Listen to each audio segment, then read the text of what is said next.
Julián Casanova amplía sus canales para sacar la historia de las aulas. Esta vez traslada al cómic su ensayo España partida en dos, en el que cuenta la Guerra Civil Española, el que dice fue el acontecimiento más importante del siglo XX en España.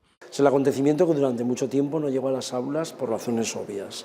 Es el acontecimiento que tiene memorias divididas y que la gente todavía hoy no lo quiere confrontar con libertad.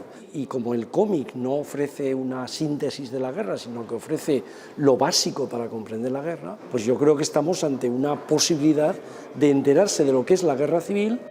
3 años que resume esta historia gráfica cargada de simbolismo cuyo guión ha hecho su hijo, Miguel Casanova.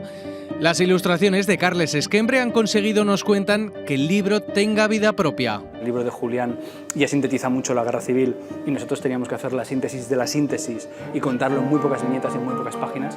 Ese era el gran reto. Hemos generado otro tipo de narración que dialoga con el libro original, pero hay también creatividad e imaginación. El cómic, nos dice, llega en la era digital en la que un TikTok puede tirar por la borda 40 años de investigación historiográfica. Casanova advierte de que no se cansará nunca de pelear por la educación y por la formación de nuevos historiadores.